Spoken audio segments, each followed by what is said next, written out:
Hello.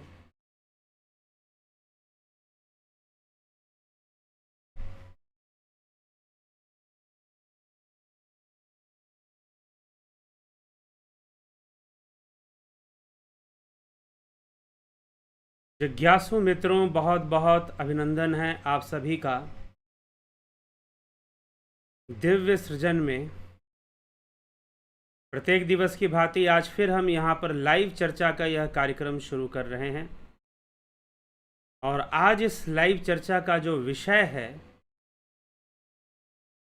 वह विषय है आत्मा कर्म नहीं करता है। आत्मा कर्म नहीं करता है।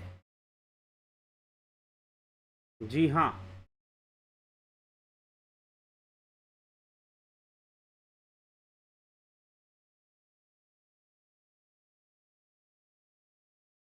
आत्मा कर्म नहीं करता है।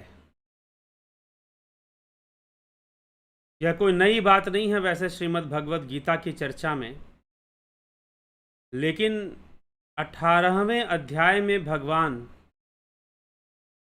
संपूर्ण सार अर्जुन को समझा रहे हैं और अलग ढंग से इस बात को फिर से प्रस्तुत कर रहे हैं। तो इस बात को समझने के लिए प्रथम तो हमें यह समझ लेना चाहिए कि कल पिछले व्याख्यान में, पिछले वीडियो में जो आपने सुना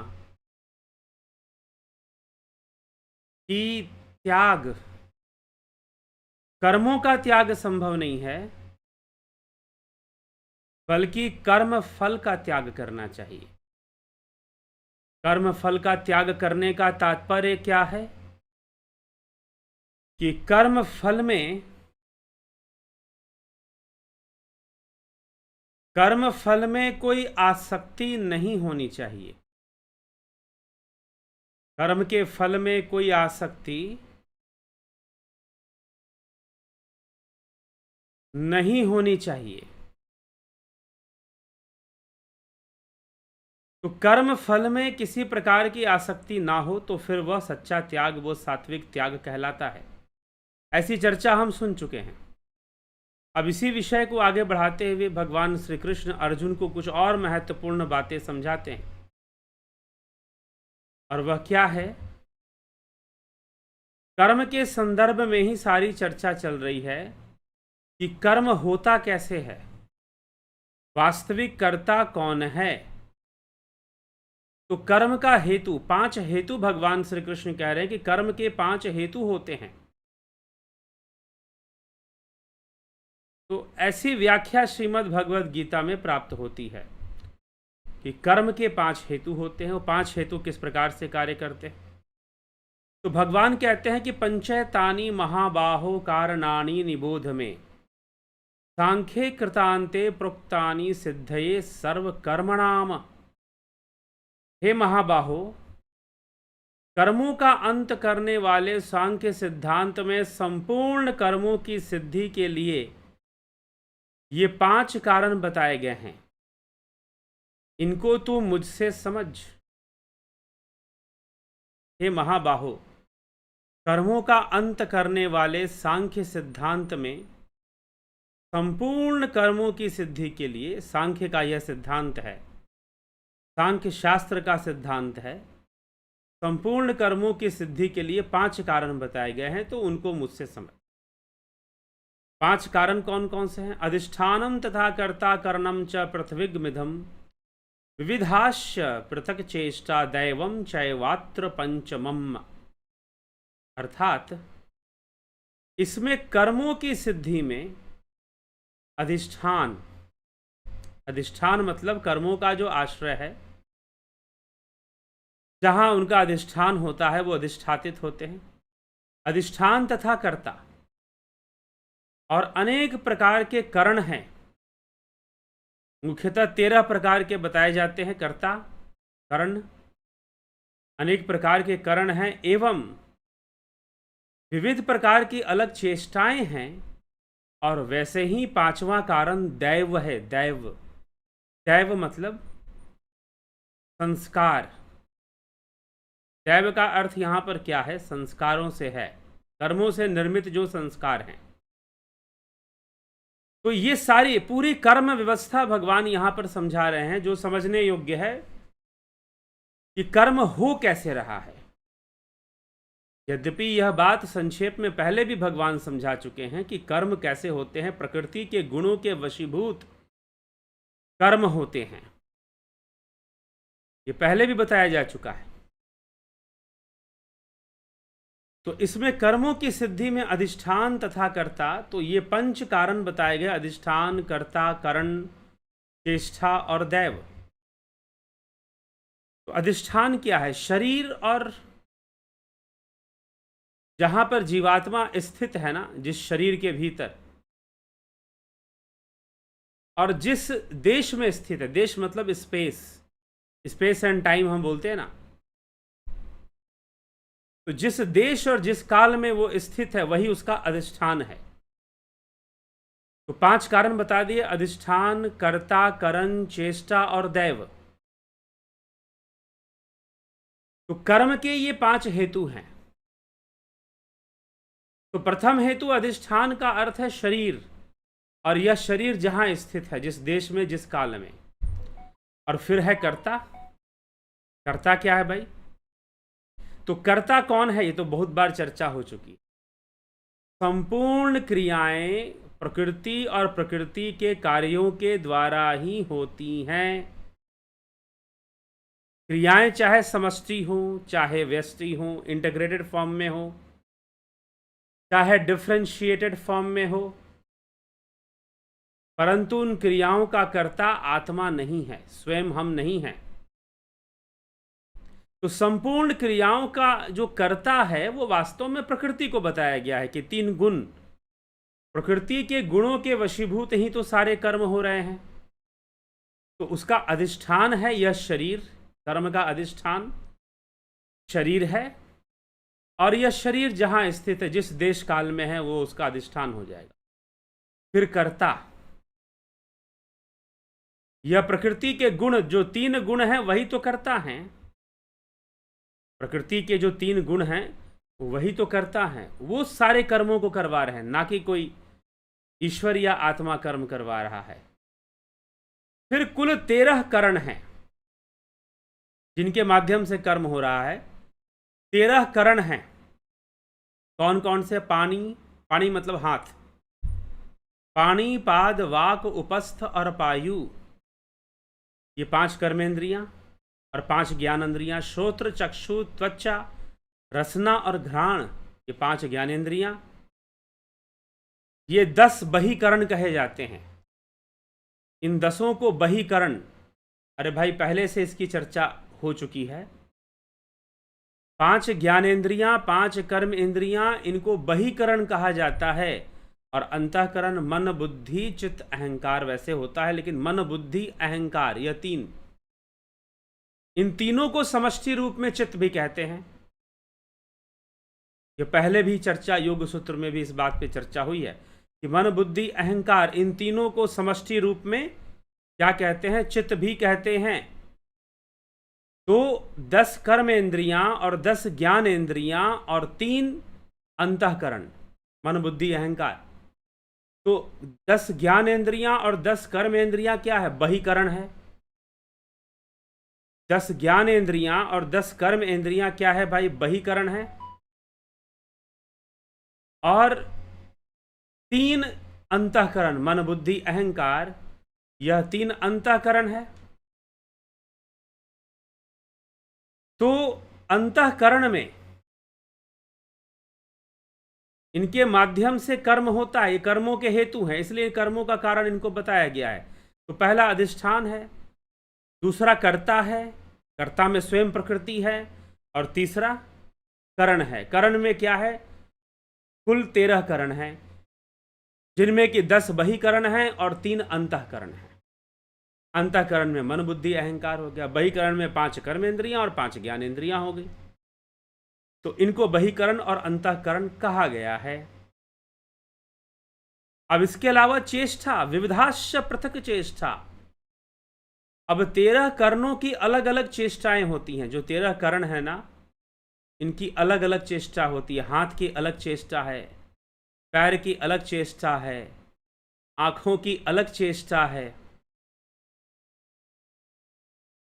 ठीक है।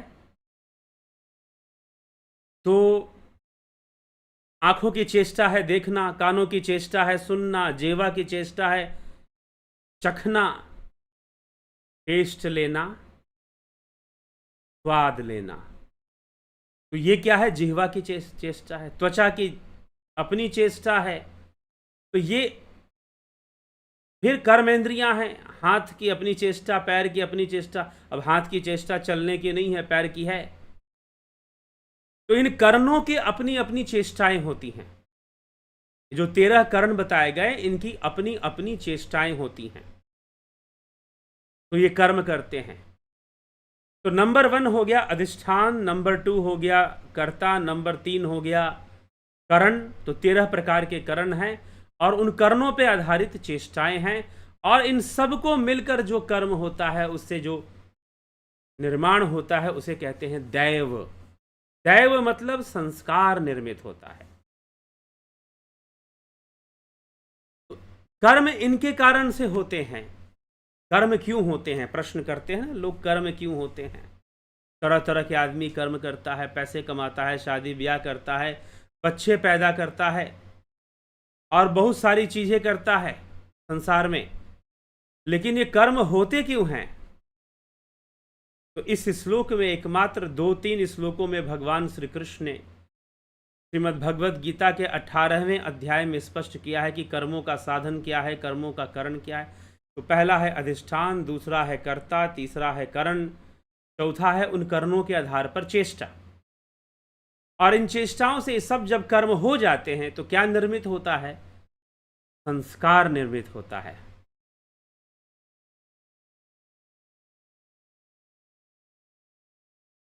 संस्कार निर्मित होता है।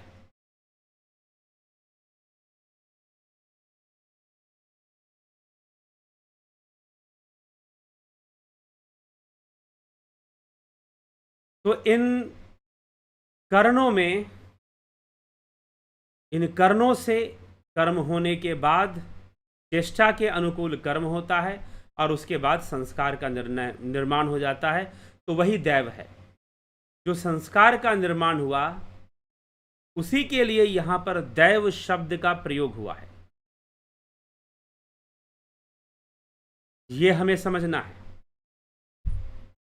तो यही दैव है और उसी के लिए यह दैव शब्द का प्रयोग हुआ है। तो जैसा भी कर्म होगा, शुभ कर्म होगा, अशुभ कर्म होगा, उनसे वैसे ही संस्कारों का निर्माण होगा। उनसे वैसे ही संस्कारों का निर्माण होगा और फिर कर्म होंगे। तो अब जब कर्म होंगे, उनका फल मिलेगा। तो फल भी मिलेगा। तो कहते हैं कि 3 प्रकार से फल की प्राप्ति होती है। एक होता है क्रियामान कर्म, एक होता है संचित कर्म, एक होता है प्रारब्ध कर्म। तो क्रियामान कर्म क्या है? कि हमने कर्म किया और हमें अपने कर्मों का फल प्राप्त हुआ।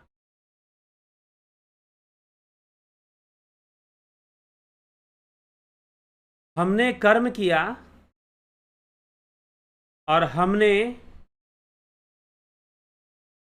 कर्मों का फल प्राप्त हुआ। कर्म किया और कर्म, पानी पिया, प्यास बुझ गया।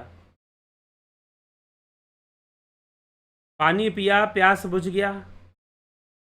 हमने कुछ अच्छा काम किया, हमें मान सम्मान मिल गया। हमने मेहनत की, हमने धन कमा लिया। भोजन किया, पेट भर गया। दवाई खा ली, बीमारी दूर हो गई। परीक्षा दी, परीक्षा में पास हो गए, अच्छे नंबर से टॉप आ गए। जो भी है, ये सब क्रियामान कर्म की तरह हैं। अब है संचित कर्म। जिन कर्मों का फल हमें प्राप्त नहीं हुआ। हमने कर्म तो किया, हमने बहुत मेहनत की, बहुत पढ़ाई की, लेकिन फिर भी संतोषजनक नंबर तो हमें नहीं प्राप्त हुए। इसका मतलब ये नहीं कि कर्मों का फल मिलेगा नहीं। कर्मों का फल तो मिलेगा, दूसरे रूप में मिलेगा। जरूरी नहीं है कि आपने जैसा सोच के रखा है उसी रूप में कर्म का फल आए। इसीलिए हमेशा कर्म करना महत्वपूर्ण होता है, यह ध्यान रखिएगा। कर्म कीजिए, फल का त्याग कर दीजिए, यही निष्काम कर्म योग है। फल की चिंता करिए ही मत। अपने ज्ञान की वृद्धि करिए लोक कल्याण हेतु, और लोक कल्याण में अपना कर्म करते रहिए। कर्म करते रहना हमेशा से महत्वपूर्ण है, यह ध्यान रखिएगा। तो कर्म किया, फल मिल गया, क्रियामान कर्म, लेकिन मेहनत की और फल ना मिला, तो इसका मतलब यह नहीं कि फल नहीं मिलेगा। अब जो है यहां पर एक सिद्धांत थोड़ा खंडित होगा। क्या खंडित होगा? ज्योतिष खंडित नहीं होगा, ज्योतिष कभी खंडित नहीं होता, लेकिन जिन्होंने सही से समझा नहीं है ज्योतिष विद्या को, ज्योतिष विद्या को जिन्होंने सही से समझा नहीं है, उनके साथ बहुत भारी समस्या है। जैसे लोग कह देते हैं कि भाई तुम्हारे ग्रह ऐसे हैं, तुम कितना भी कर्म करो तुम्हें कोई फायदा नहीं होने वाला, कोई लाभ नहीं होने वाला। एक बात हमेशा ध्यान रखिए कि कर्म कभी व्यर्थ नहीं जाएगा। कर्म अपना फल आपके सामने लाकर रखेगा ही रखेगा। ये हो सकता है कि दूसरे काल में रखे, दूसरे स्पेस एंड टाइम में रखे, दूसरे काल में वो रखे, समय आने पर रखे, अपना फल दूसरे रूप में रखे। जैसा आप सोच के चल रहे हैं वैसा ना रखे। आप जैसे कर्म का फल सोच के चल रहे हैं वैसा ना रखकर किसी दूसरे रूप में वो कर्म का फल प्रस्तुत कर दे, और शायद वो उससे भी बेहतर हो जो आपने सोचा था। मैंने ऐसे कई लोगों से मिला जिन्होंने बहुत मेहनत की, परीक्षा में अच्छे नहीं कर पाए, कई बार आईआईटी नहीं कर पाए, कई बार आईएएस नहीं कर पाए, लेकिन वो कुछ ऐसा कर गए जो उससे भी बेहतर था। लेकिन वो कुछ ऐसा कर गए जो उससे भी बेहतर था। इसलिए हमेशा ध्यान रखिए, सकारात्मक दिशा में कर्म करते ही रहना चाहिए। चाहे आपकी कुंडली में ग्रह खराब हो, चाहे जो भी हो। मैं ये नहीं कहता कि ग्रहों का फल नहीं मिलता, या ग्रह जो इंगित कर रहे हैं वो चीजें नहीं होती हैं, होती हैं। लेकिन हमेशा ये ध्यान रखिएगा कि कर्म उससे ऊपर है। ग्रह जो हमें प्रदान करते हैं वो भी हमारे कर्मों के फल के अनुसार ही होते हैं, कर्मों के अनुसार ही होते हैं। और सबसे बड़ी बात है कि लोक कल्याण में, परमार्थ में तो कर्म करते ही रहना चाहिए। दान तप यज्ञ रूपी कर्म तो कभी त्यागना ही नहीं चाहिए। जब भगवान पहले ही, कल ही हमने सुना इस विषय को भली भांति। सबसे बड़ी प्रेरणा क्या है? श्रीमद् भगवत गीता की सबसे बड़ी प्रेरणा है कि हमेशा कर्म पथ पर चलते रहो। ठीक है, ग्रहों को देखना चाहिए कि नहीं, देख लीजिए, बस गाइडलाइंस के लिए। ये नहीं कि भविष्य में हमें क्या मिलने वाला है, क्या ठीक होने वाला, नहीं, गाइडलाइंस के लिए। तो कर्म सकारात्मक दिशा में कर्म करते रहना ही सर्वोपरि है।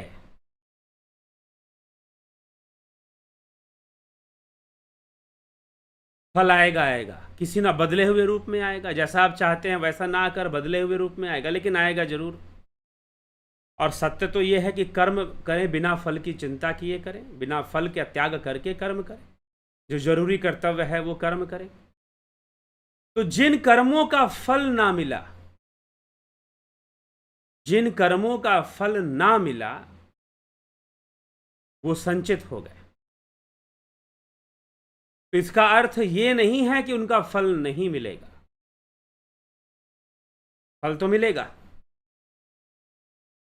जिन कर्मों का फल न मिला वो संचित हो गए, लेकिन इसका अर्थ यह नहीं कि जो संचित हो गए उनका फल आएगा ही नहीं, आएगा। और जब संचित कर्मों का फल आएगा तो रूप बदल कर आएगा। हो सकता है कि इतना सा पुण्य आपने किया हो और उसका बहुत बड़ा पुण्य प्राप्त हो जाए।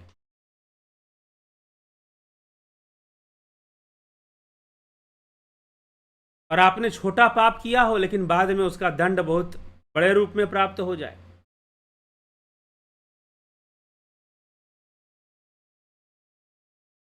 ऐसा भी होता है। तो प्रारब्ध हमें चौंका देता है। संचित कर्मों से ही प्रारब्ध का निर्माण होता है। संचित कर्मों से ही प्रारब्ध का निर्माण हो जाता है, और प्रारब्ध हमारा भाग्य बनकर, हम जिसे कहते हैं कि प्रारब्ध कोई बदल नहीं सकता। जो पिछले जन्मों से हम प्रारब्ध लेकर आए हैं, पिछले जन्मों के संचित कर्म जिनका फल हमें पिछले जन्मों में प्राप्त ना हुआ, वह प्रारब्ध बनकर हमारे जीवन में आते हैं। तो संचित कर्मों से प्रारब्ध का निर्माण होता है। कैसे जी? कोई भी चीज थोड़ी सी बदल जाती है और बढ़ जाती है। जैसे कि आपने बैंक में आपने पैसे धन कमाए और धन कुछ खर्च करने के लिए रख लिए और बाकी आपने बैंक में जमा कर दिए। बैंक में आपने जमा कर दिए। जब बैंक में आपने जमा कर दिए, जब आप साल भर बाद निकालेंगे तो क्या उतना ही पैसा मिलेगा? जी नहीं, उसमें परिवर्तन आ जाएगा, उसमें इंटरेस्ट भी जुड़ जाएगा। एक उदाहरण है, बैंक की व्यवस्था से लेकर एक उदाहरण आपको बस दिया जा रहा है। कहने का तात्पर्य यह है कि संचित कर्म, जिन कर्मों का फल ना प्राप्त हो, क्रियामान कर्म जिनका फल प्राप्त हो गया, परीक्षा दिया और समय पर रिजल्ट आ गया, हम पास हो गए, बहुत अच्छे नंबर से पास किए, हमने खूब मेहनत की थी लेकिन परीक्षा दिया, रिजल्ट अच्छे नहीं आए, इसका मतलब ये नहीं कि कर्म का फल मिलेगा नहीं, संचित हो जाएगा। जिस कर्म का फल ना आया, संचित हुआ। आपने किसी को गाली दे दी, आपके पास पैसा आ गया, रुतबा आ गया, नेता बन गए, या जो भी बड़े बिजनेसमैन बन गए, किसी के साथ कुछ भी हम कर देंगे, आपने ये सोच लिया। नेताजी लोग अक्सर इस भ्रम में पड़ जाते हैं। शायद थोड़ी सी ताकत आ गई तो सोचते हैं कि शायद हम कुछ भी कर सकते हैं। चिंता मत कीजिए, यह प्रकृति का सिद्धांत बड़ा दुरस्त है, बड़ा सटीक चलता है। तो जिन कर्मों का फल नहीं मिला, चाहे पुण्य हो चाहे पाप हो, जो भी हो, जिस भी तरह से हो, जिन कर्मों का फल प्राप्त नहीं हुआ, जिन कर्मों का फल प्राप्त नहीं हुआ,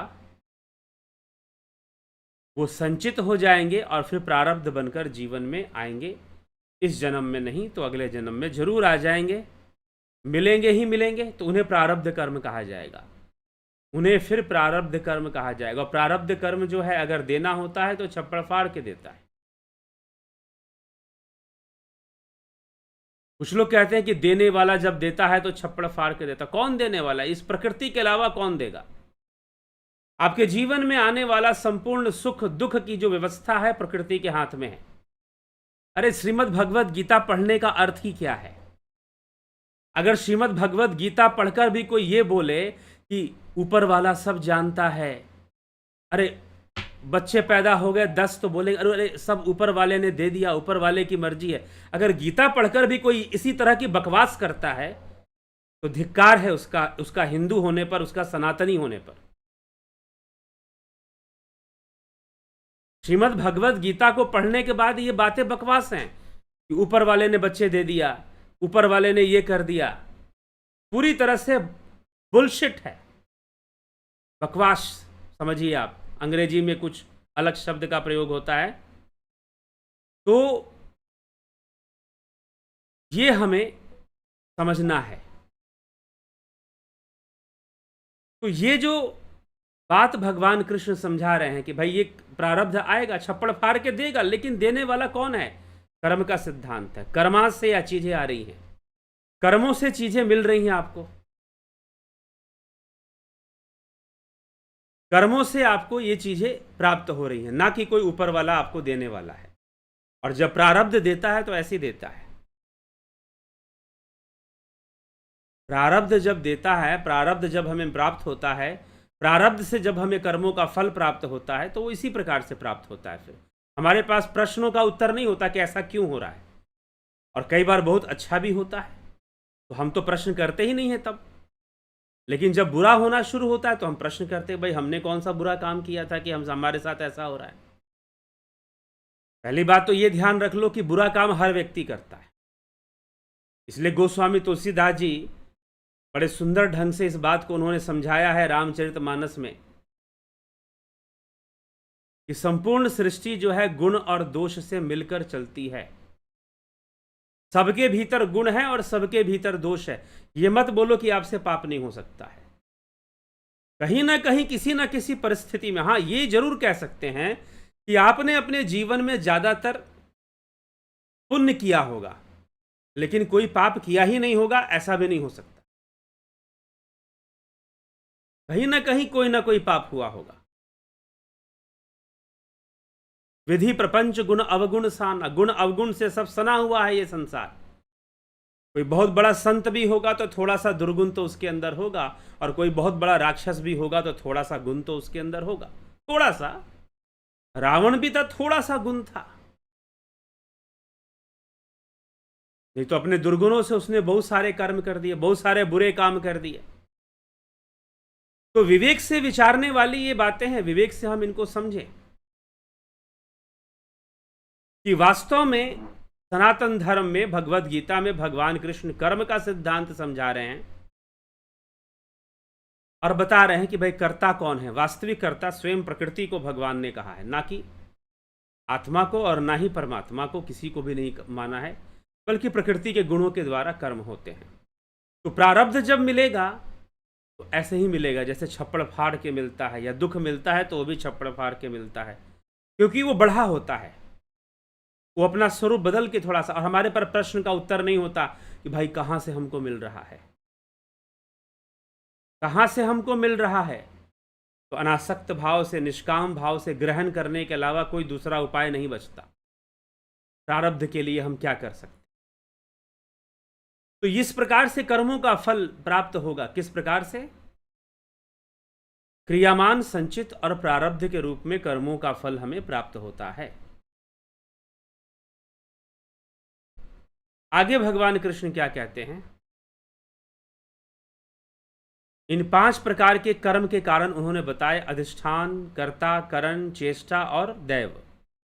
आगे कहते कि मनुष्य शरीर, वाणी और मन के द्वारा शास्त्र विहित अथवा शास्त्र विरुद्ध जो कुछ भी कर्म आरंभ करता है, उसके ये 5 हेतु होते हैं। नरः शरीर वांग मनो भी न्यायम वा विपरीतम यत वा कर्म प्रारभते तस्य एते 5 हेतवः।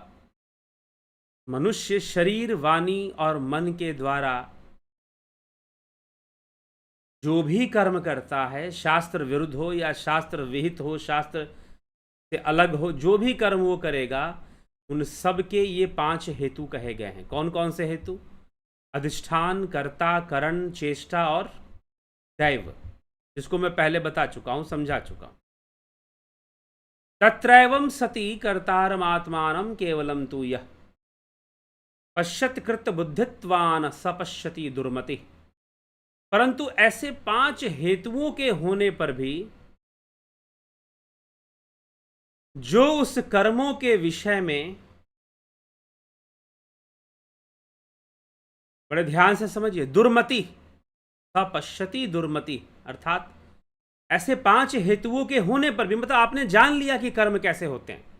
तत्रैवं सति कर्तारमात्मानं केवलम तु यः पश्यति कृत बुद्धित्वान् स पश्यति दुर्मति। परंतु इन 5 को जानने के बाद, अधिष्ठान, कर्ता, करण, चेष्टा और दैव, इन 5 को जानने के बाद, इन 5 हेतुओं के होने पर भी और इनको जान लेने के बाद भी, अगर कोई ये कहे कि आत्मा कर्म करवाता है, आत्मा करता है, या आत्मा देखता है, या उसकी आत्मा अच्छी नहीं है, उसकी आत्मा बुरी है, ऐसी बातें जो भी करता है, उस परमात्मा ने कर्म करवा दिया, ईश्वर ने कर्म करवा दिया, वह क्या है? वह दुर्मति है, वह दुष्ट बुद्धि वाला व्यक्ति है, वह महामूर्ख व्यक्ति है, जो इन विषयों को समझने के बाद भी, कर्म के इन 5 हेतुओं को जानने के बाद भी, कर्म के इन 5 हेतुओं को जानने के बाद भी यदि कोई ये कहे कि उस परमात्मा ने कर्म करवा दिया, तो वह दुर्मति है। मतलब उसकी बुद्धि दुर्मति है, वो दुष्ट बुद्धि वाला व्यक्ति है। वह ठीक से नहीं देख रहा, उसकी मूर्खता उसके ऊपर हावी है, महामूर्ख है वो। भगवान उस कैटेगरी में ऐसे व्यक्ति को रखते हैं कि भाई सब बता दिया गया तुमको कि कर्म कैसे होता है, उसके 5 कारण बता दिए गए कर्म होने के। प्रकृति कारण जो है कर्ता बनती है, और उसके 13 करण होते हैं, 13 करणों का नाम दे दिया गया। 5 ज्ञानेंद्रियां, 5 कर्मेंद्रियां, मन बुद्धि अहंकार, यह 13 करण होते हैं। इन 13 करणों के अलग अलग चेष्टाएं होती हैं, उनसे कर्म होता है, और कर्मों से फिर दैव बनता है, संस्कार बनते हैं, फिर उनसे भी कर्म आगे बढ़ता है। तो ये 5 हेतु बता दिए गए, और इनको जान लेने के बाद भी अगर कोई ये कहे कि परमात्मा कर्म करवाता है, या आत्मा करता, या खुद को करता मान ले कि मैं ही सब कुछ करने वाला हूं, वह दुर्मति है। सपश्यति दुर्मति ही, भगवान कहते हैं सपश्यति दुर्मति ही। ठीक है, तो वह दुष्ट बुद्धि वाला ठीक नहीं देखता है, क्योंकि उसकी बुद्धि शुद्ध नहीं है, अर्थात उसने विवेक को महत्व नहीं दिया, ज्ञान को महत्व नहीं दिया। खाली गीता उठाया, पाठ किया, और पाठ करने के बाद कहा कि सब भगवान करवाएंगे। ठीक है, सब वही करवा रहे हैं। श्रीमद् भगवद गीता बड़ा ही, एक बात ध्यान रखिएगा, भगवद गीता बड़ी तर्कपूर्ण चर्चा है ये अर्जुन और भगवान कृष्ण और अर्जुन के बीच में। ठीक है, तो यही बात समझने योग्य है इसमें, श्रीमद् भगवद गीता में, और यही भगवान समझा रहे हैं। फिर आगे कहते हैं, यस्य नाहं कृतो भावो बुद्धिर यस्य न लिप्यते हत्वापि स इमान लोकान हन्ति न निबद्धते। जिसका अहम भाव, मैं करता हूं, नहीं है, जिसमें ये समझ गया कि मैं करता नहीं हूं, जिसकी बुद्धि लिप्त नहीं होती, वह युद्ध में संपूर्ण प्राणियों को मारकर भी न मारता है न बंधता है। अब भगवान अर्जुन को कह रहे हैं कि वास्तव में आत्मा तो कर्म से निर्लिप्त होती है। प्रारब्ध से तुझे यह युद्ध प्राप्त हुआ है अर्जुन,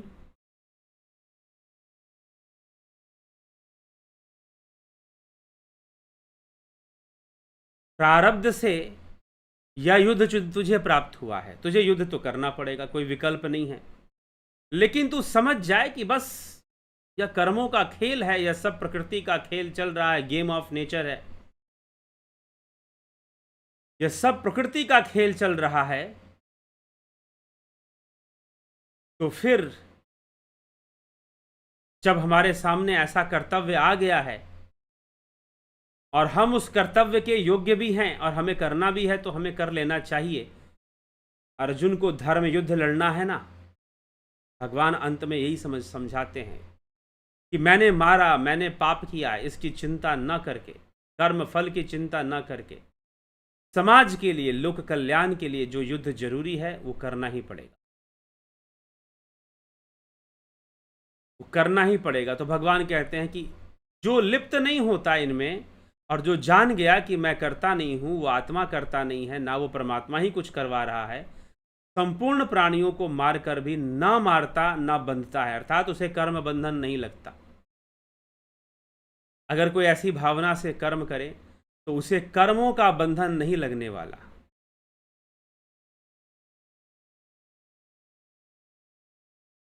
ठीक, तो भगवान इस बात को अर्जुन से समझाते हैं।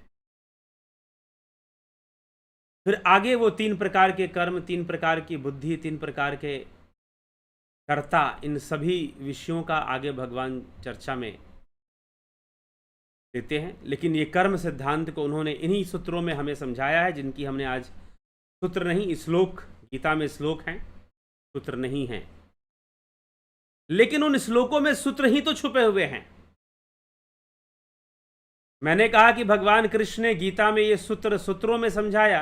अब कुछ लोग हैं मुझे ऐसे ऐसे कमेंट करते, अरे नहीं सूत्र नहीं। मैंने एक बार ऐसे ही कह दिया कि भाई वेदों में इस श्लोक में ऐसे कुछ, किसी ने कहा नहीं मंत्र होते हैं, श्लोक नहीं होते। मैंने कहा मंत्र नहीं होते। आपने मंत्र क्यों कहा? यजुर्वेद में युज होते हैं, सामवेद में साम होते हैं, ऋग्वेद में ऋचाएं होती हैं। तो मूल तत्व को लोग पकड़ने के बजाय शब्दों के साथ खेलना कई बार शुरू कर देते हैं। मूल तत्व को नहीं पकड़ना है और शब्दों के साथ खेल अपना शाब्दिक ज्ञान प्रस्तुत करने में लग जाते हैं। ठीक है, अपना शाब्दिक ज्ञान प्रस्तुत करने में लग जाते हैं। यहां पर समस्या होती है।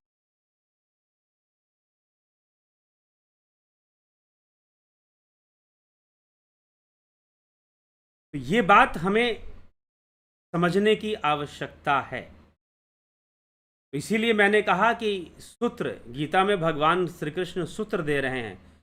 ठीक है, श्लोकों के रूप में लिखा हुआ है, लेकिन अंदर में सूत्र ही तो पड़े हुए हैं, सूत्र ही तो दिए जा रहे हैं। तो ये एक विवेक, दार्शनिक सोच वाले व्यक्ति की बात है, वो दार्शनिक दृष्टि से क्या देखता है। ठीक है, तो चलिए इन कर्मों का नाश कैसे होगा। तो ज्ञान यज्ञ, ये पहले ही भगवान श्री कृष्ण बता चुके हैं। यथे धांसी समिधोर अग्नि भस्म सात कुरते अर्जुन, यथे धांसी समिधोर अग्नि भस्म सात कुरते अर्जुन, ज्ञान अग्नि सर्वकर्माणि भस्म सात कुरते तथा। ज्ञान अग्नि सर्वकर्माणि भस्म सात कुरते तथा। ज्ञान अग्नि में सारे कर्म भस्म हो जाते हैं। लेकिन कौन सी ज्ञान अग्नि? किताबों वाली ज्ञान अग्नि या प्रवचन सुनने वाली ज्ञान अग्नि? जी नहीं, घट में प्रकट होने वाली ज्ञान अग्नि। घट में प्रकट होने वाला ज्ञान, आत्मा का ज्ञान, अंतरात्मा का ज्ञान, अंतरात्मा की यात्रा जब हम करते हैं तब जाकर ज्ञान अग्नि हमारे भीतर प्रकट होती है, साधना से प्रकट होती है, ध्यान योग से प्रकट होती है। तो 20 तारीख से यह ध्यान योग का कोर्स शुरू होगा। 20 तारीख से यह ध्यान योग का कोर्स शुरू होगा, स्टार्टिंग फ्रॉम 20 मई 2023। 1 महीने का, 1 महीने का duration, 1 month guided meditation, transcendental meditation, spiritual healing इसमें सिखाया जाएगा। गाइडेड मेडिटेशन हठ योग है, ट्रांसेंडेंटल मेडिटेशन राजयोग है, भावातीत ध्यान। स्पिरिचुअल हीलिंग, इसमें 2 प्रकार की सदस्यता है, join Jupiter and sun membership. Contact 9661802459। इस नंबर पर व्हाट्सएप मैसेज कर आप ये फिलॉसफी का कोर्स भी आप ज्वाइन कर सकते हैं इसी नंबर पर, और ध्यान योग का इसी नंबर पर आप मैसेज कर क्या करेंगे, जानकारी ले सकते हैं, डिटेल्स आप ले सकते हैं इसी नंबर पर व्हाट्सएप कर क्या होगा, आपको डिटेल्स मिल जाएंगे। तो आप उन डिटेल्स की सहायता से ध्यान योग का कोर्स ज्वाइन कर सकते हैं। इसकी ज्वाइनिंग शुरू हो चुकी है, आप अभी भी ज्वाइन कर सकते हैं ध्यान योग का कोर्स। ठीक है, आप अभी भी ध्यान योग का कोर्स ज्वाइन कर सकते हैं।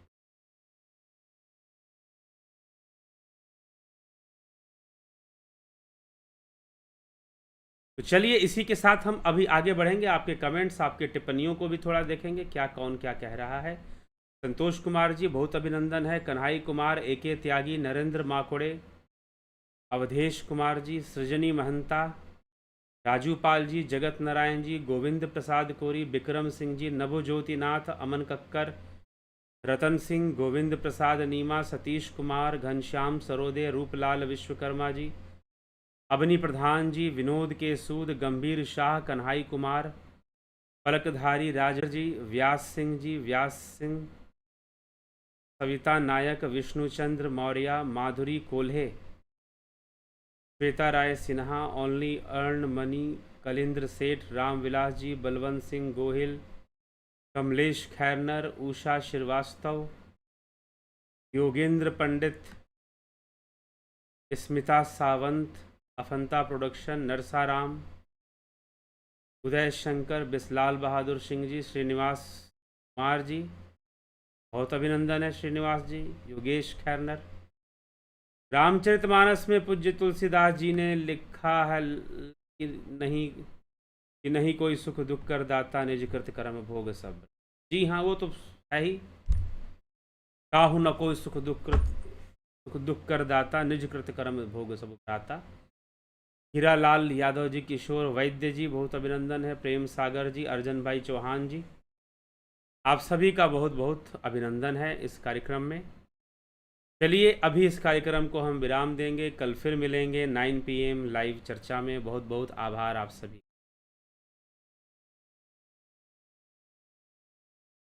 ओम तत्सत।